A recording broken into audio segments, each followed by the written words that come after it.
Bonjour Astrid. Bonjour Pascalo. Alors, donc dans le 4e Printemps des artistes, pour toi c'est la première fois. Oui.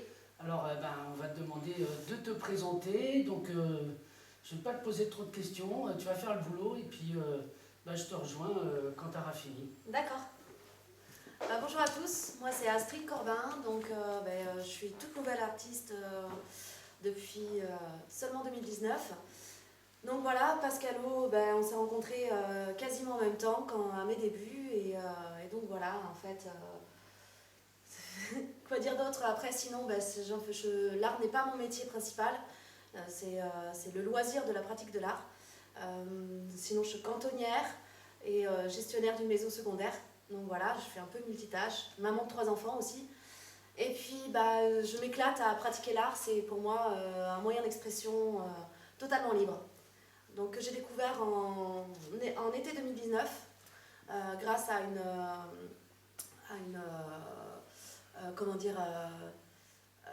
expérience que j'ai eue en Corse. Donc du coup on était dans une... Comment ça s'appelle déjà Pascalo là j'ai perdu le nom. Artiste. Non, c'est pas ça. Résidence d'artiste. Résidence. Voilà, on l'a trouvé.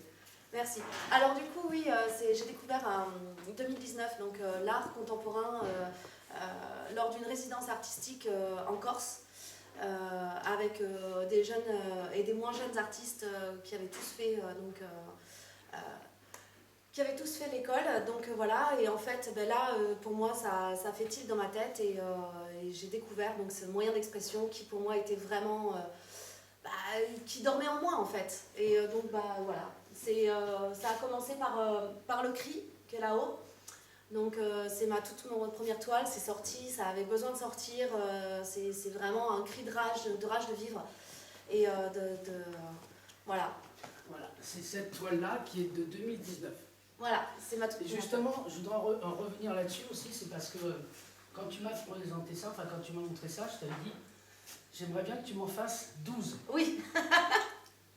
Ça, t'étais pas obligé de le dire devant la caméra. Non, mais ça va te donner la possibilité de continuer à les faire, les 12, enfin les restes, parce qu'il y en a, voilà, après les deux du dessous, que tu as fait là, cette année en fait, pour l'expo. Ouais. Donc, je te laisse finir. Et donc dans l'expérience de faire les 12 cris de Pascalo, donc en fait, j'ai donc innové un peu dans ma pratique, parce que je faisais aussi du modelage, soit pour faire du modèle de sculpture en pierre comme ce que j'ai fait là, ou soit des petits modelages que j'ai pas amené ici parce que ça correspondait pas au thème du cri donc. Et donc dans ces deux cris, j'ai innové dans le concept en mélangeant sculpture et peinture. Donc on voit la sculpture sortir de la peinture, voilà, comme un cri, comme un besoin de sortir justement, et à travers la peinture.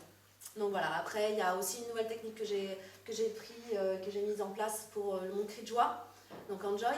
Et voilà, moi je suis comme ça, j'aime pas rester sur les mêmes techniques, j'aime bien innover et faire ce que je ne connais pas, parce que c'est comme ça que j'aime pratiquer l'art. J'ai fait aussi donc du coup une reproduction du tableau sur une veste, donc avec de la peinture textile, donc lavable, donc cette veste est totalement portable. Donc voilà quoi, et après on a aussi l'actualité du Covid, donc avec cette toile post-Covid. Il y a eu donc du coup pour moi fracture de la liberté lors de la mise en place du pass. D'ailleurs j'avais fait un peu la révolution toute seule et Pascalo m'avait rejoint sur le kiosque de la ville de Gourdon, et donc j'avais donc le carton qui m'avait servi de modèle de cette peinture dans les mains pour crier au scandale de la rupture de liberté. Donc voilà, et après pendant le confinement j'ai eu envie de m'évader. Donc j'ai choisi de faire un bateau en pierre, ça n'a pas été très efficace, mais bon, voilà, et d'utiliser les masques, des masques chirurgicaux pour faire une voile. Et donc voilà, ça m'a permis quand même de m'évader un peu parce que je suis allée chez mon papa pour apprendre à sculpter la pierre. Donc voilà quoi. Et tu peux nous dire ce que c'est comme pierre? Alors c'est une pierre de Richemont, c'est une pierre semi-tendre. Donc c'est de la région du Maine-et-Loire.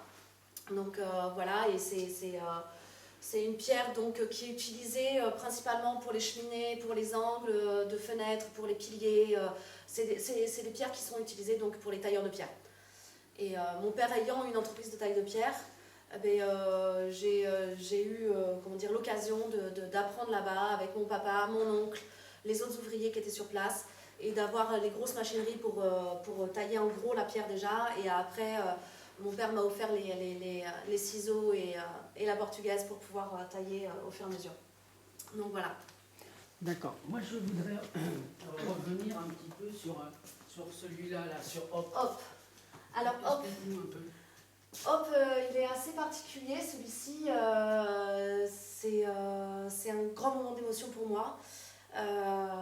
Je n'avais pas trop réfléchi en fait, il n'est même pas du tout réfléchi. Il est très instinctif, il m'a beaucoup travaillé, il m'a empêché de rentrer dans mon atelier pendant plusieurs jours derrière.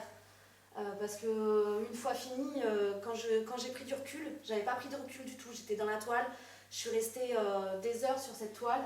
Et une fois que j'ai pris le recul la première fois, ça m'a complètement poignardé le cœur parce que en fait, je me suis pris en pleine gueule mes émotions que je venais de mettre sur la toile. Et hop, j'ai vraiment eu du mal à ce qu'il m'accompagne parce que maintenant, il est chez moi, il est accroché, je l'aime beaucoup. Il a sa place. Mais il a sa place. Mais c'est vrai qu'il a eu beaucoup de mal parce qu'il révélait des choses qui étaient en moi. Rien que d'en parler, j'en ai encore des remontées, des hauts de cœur. Et ouais, c'est vrai qu'il a réveillé des choses, un moment un peu difficile et dans ma création artistique et dans ma vie personnelle. Et en fait, c'est sorti et j'ai eu un petit blocage derrière, mais je suis ravie de l'avoir maintenant. Il fait entièrement partie de moi. Et donc ça va. Ouais, ça va bien maintenant. Ça va. On est en paix. Est-ce que tu crois que quand tu as commencé à peindre, c'était dans un but de, comme on dit, d'art-thérapie ou pas du tout? Ou est-ce que ça t'a servi éventuellement à décharger des émotions, à comprendre d'autres choses?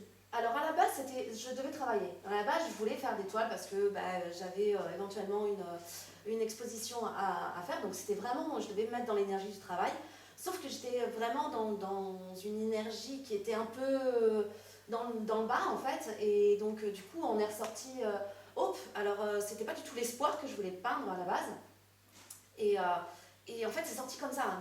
Déjà, quand j'ai sorti ma palette de couleurs, c'est que le noir qui est sorti sur le fond. Et après, il n'y avait que le blanc. J'avais mis des couleurs partout sur ma palette de couleurs, mais il n'y avait que le blanc, noir et blanc. Et c'est comme ça que je voyais. Et j'étais un peu comme habitée, en fait, à ce moment-là. C'est comme le cri. En fait, c'est des toiles où j'étais dans un état second. Comme le cri ou comme Gravity, la toile que tu aimes beaucoup aussi, qui part comme ça. Là, c'est des toiles qui sont sorties où j'étais dans un état vraiment second, où c'était pas forcément moi. Alors, il faut dire, Gravity, c'est pas là parce que ça rentrait pas trop dans le sujet de l'exposition, en fait. Mais il y a des choses à voir dans ce qu'elle fait, dans cette toile qui est faite de plein de traits, en fait. Ouais. Bon, on dira rien aujourd'hui, on verra plus tard. Et puis, sinon, quand tu travailles, quand tu peins, est-ce que tu mets de la musique ou est-ce que tu veux du silence? Enfin, dans quelles conditions tu travailles? Ça dépend, en fait. Ça dépend dans quelle énergie je suis. Ça dépend en fait, de ce que j'ai besoin sur le moment. Il y en a beaucoup, c'est dans le silence. Il y en a beaucoup, c'est dans le silence total, juste le chant des oiseaux et c'est tout. Et puis, si j'ai mes enfants, ils savent très bien que je suis en train de créer, il ne faut pas venir me déranger. Sinon je les envoie bouler. Mais sinon, y en a sur lesquels j'ai fait avec beaucoup de musique, donc notamment post-Covid. Post-Covid, j'ai fait avec beaucoup de musique, j'ai même continué lors d'une soirée, il y avait même du monde, c'était plutôt dans une énergie plutôt positive. Comme Enjoy aussi, c'était aussi des moments où là j'ai mis beaucoup de musique, beaucoup d'interactions. Là les gens avaient le droit de venir, aller, et tout ça, je discutais en même temps. Ici j'ai même dansé quand je faisais la partie la partie, on va dire, négative, en bas là, la partie noire, j'ai beaucoup, la partie basse, donc j'ai beaucoup dansé en même temps, bu quelques verres de vin rouge, enfin voilà. Ça dépend en fait. Après, les autres, celle-ci, j'étais très sérieuse, parce que c'était une nouvelle technique. Donc là, j'étais vraiment dans le silence, j'avais besoin de me concentrer, que ce soit dans la création des masques en argile, que ce soit après pour l'après de cette argile, pour qu'il soit protégé, parce que c'est une argile non cuite. Et donc en fait, c'est vrai que pour ces toiles-là, c'est vraiment beaucoup de concentration. D'accord. Voilà. Bon, ben écoute, merci de m'avoir fait confiance en tout cas, et puis de ton travail. Et puis, bah écoute, on se reverra de toute manière. Et puis, on invite tout le monde à venir, puisque cette vidéo va être mise en ligne sur différents médias. Merci à toi, Pascalo, de nous mettre en lumière. Merci à toi. Au revoir. Au revoir.